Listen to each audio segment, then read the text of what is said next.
రోజు ఇక మనం కటింగ్ చేద్దాం బ్యాక్ పార్ట్. ఓకేనా? ఈ కటింగ్ చేసేటప్పుడు మనకి ఏంటి అంటే ఇప్పుడు ఇగో ఈ రౌండ్స్ దగ్గర మంచిగా ఇలా చెయ్యి అనేది తిరగాలన్నమాట. నెక్ ఎంత రౌండ్గా వచ్చిందో నేను మీకు చూపిస్తాను. ఇలా చేసేసి మెడలు జారకుండా పర్ఫెక్ట్గా పావించి ఇక్కడికి పెట్టాలి. తర్వాతకు వచ్చేసి ఈ యొక్క చంక భాగాన్ని కూడా పర్ఫెక్ట్గా మనం ఎంతైతే చేసామో అంతే ఇలా తీసుకోవాలి. బ్యాక్ పార్ట్ అయితే అయిపోయింది. ఈ చంక కింద భాగంలో కూడా ఒకవేళ మనకు ముడతలు వస్తాయి అనుకుంటే కొంచెం ఏం చేయాలి అంటే ఒక పావించి మందం ఇక్కడ నుంచి ఇలా మనం తీసేసుకోవాలి. అంతే, ఏమి లేదు.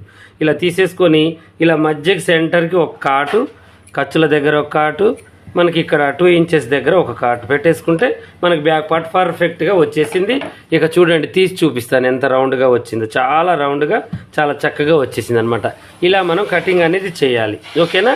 ఇక ఈరోజు అయితే బ్యాక్ పార్ట్ అయిపోయింది. ఇక ఫ్రంట్ పార్ట్ రేపు నేను చూపిస్తాను. రోజు కొంచెంగా ఇలా క్లాసులు పెడతా ఉంటాను, ఫాలో అవుతూ ఉండండి.